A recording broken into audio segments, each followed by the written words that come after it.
Hey, you guys, it's Tony Prophet here with you again. Can you believe it's already week 11? Week 11 of the Masterkey Mastermind Alliance. Have Sophie here with me again. She wanted to come up and say hello to you guys. You want to say hi? See, she's saying hi to you. She's waving. I don't have the cone on her today, so she's actually, her eyes are getting a lot better. Still putting the medication in, but it's getting a lot better. But anyway, I'm not really doing this video so that Sophie can talk to you, right? You don't want to say nothing?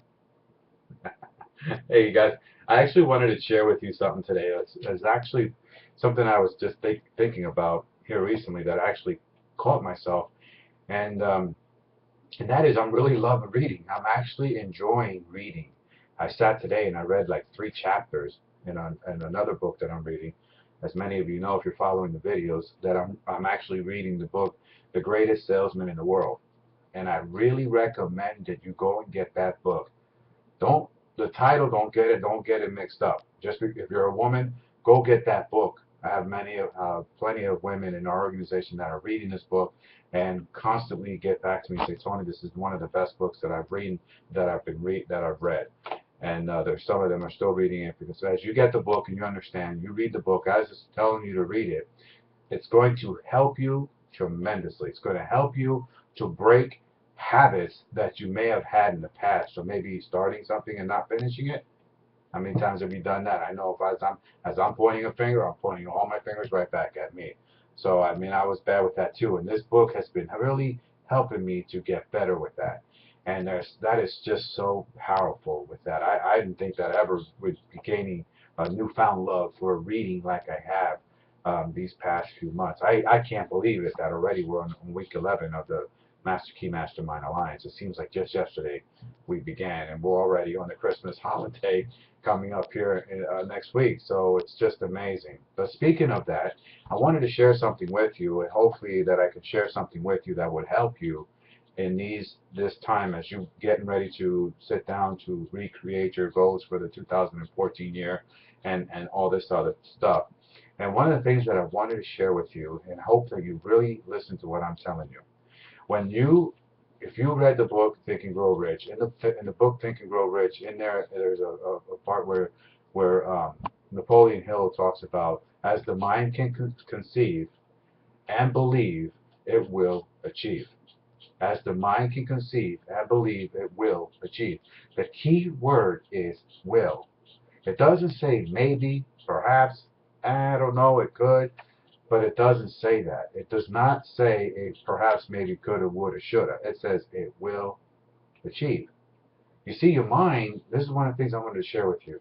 Your mind thinks in pictures. Now, I may have told you this before, but here's what you should do, what you should really consider doing. As you're sitting down to write your goals for your 2014, if you don't write them, it's BS. You got to make sure you write them. Okay, get a index card. It's a card, maybe something similar to this. I have them down here.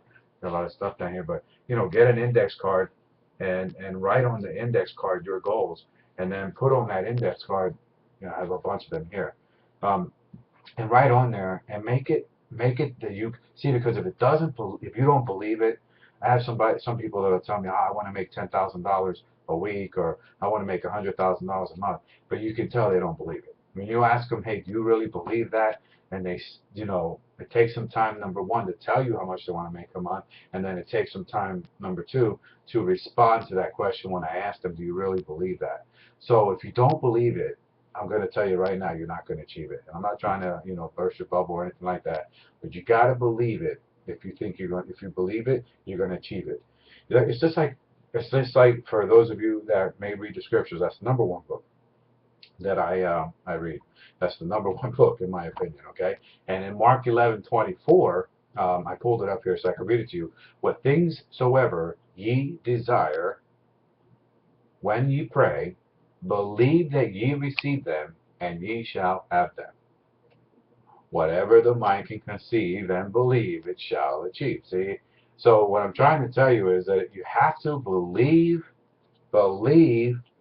without a shadow of a doubt that you can have what you set your mind or what you desire to have.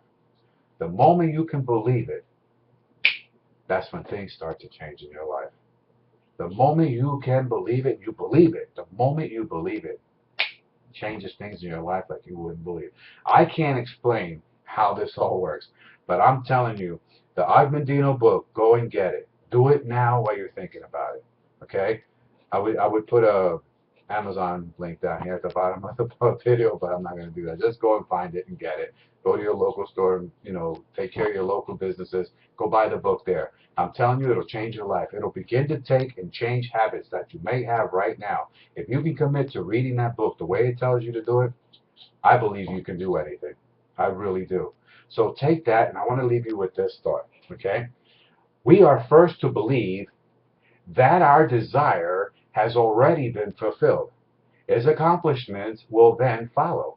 This is a concise direction for making use of the creative power of thought by impressing on the universal, subjective mind the particular thing which we desire as an already existing fact. So when you do your goals, write it as if it's already existing fact. And when you read them, you read it as if it's already existing fact. I'm going to share some more of that with you in week 12 next week, so make sure you come back because I got some really good stuff for you next week also. You take care. Got to get Sophie, get her more medication for her eye, and then I got to go and have her. You want to go downstairs? You want to say bye to everybody? She wants to say bye. Thanks so much for hanging out with me on week 11. I'll see you next week on week 12. Don't miss it. I got some really good stuff for you next week. Take care. Talk later. Bye for now.